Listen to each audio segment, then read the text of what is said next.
अस्सलाम वालेकुम जी, की हाल है सारे दोस्तों में। उम्मीद करता हूँ ठीक हो, खैर खरीत नाल होवो।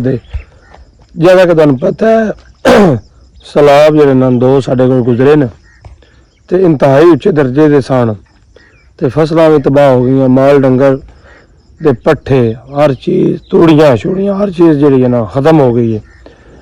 ते उस तो बाद आसान हो गया ना तकरीबन 10 तो 15 दिन अपना विलाग नहीं शुरू किया। वजह की सी, परेशान सी, और कम्मां मसरूफ सी, अपनी सफाइयां मसरूफ सी।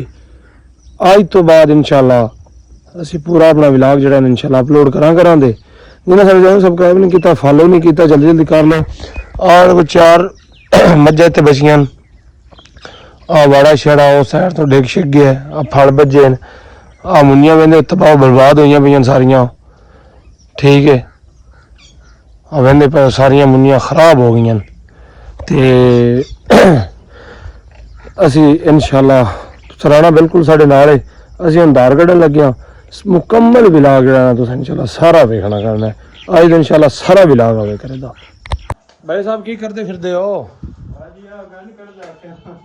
ये वेख लो जी दरिया ओ जिन्नी गुठिया बल नहीं पई इन्नी इन्नी साडी पूरी वेली बल पा गया ते भाई साहब अरी सवेर दे लगे न रेहड़ी दे नाल दे सो दे लै लै अवेंदे ओ दोवां भी डिग गईयां न सलाब नाल। पक्के शक्के हुण आराम कर रहे न क्योंकि माल ये तो थोड़ा जिहा माल है, बाकी सारा है ही बाहर। ते कोई सलाब आया मजा भाई साहब के नहीं? सलाब नाल कोई होई अर्शा फिट के नहीं कि पहले सही है?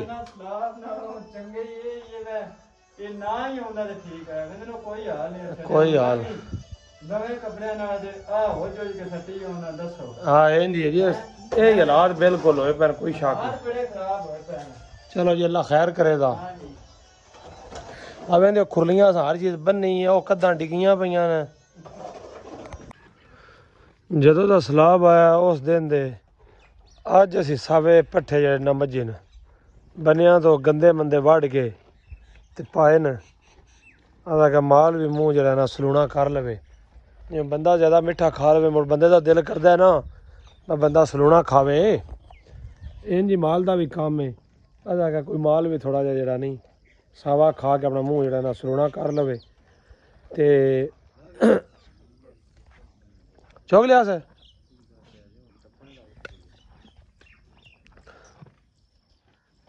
वेंदे फसलां सारियां तबाह बर्बाद हुई पे वेंदे सारियां फसलां खराब हो गई। सलाब जो दूजा पानी नहीं वो सारी मुंजी खराब कर छड़ी है। चंद टोटे आवाम दे बचे न। वेंदे जी साडे पिंड दी आवाम जिहड़ी है ना यासा साहब वो की बनया जे यार मच्छियां जुड़ गए खैर थे जे छप्पड़ में वड़ गया तुसी दरिया दे विचों जी आवाम दरिया दे बरल पानी है आवाम मच्छियां फद रही है क्यों? वेंदे जी ओ ला ला मच्छी गई कोलो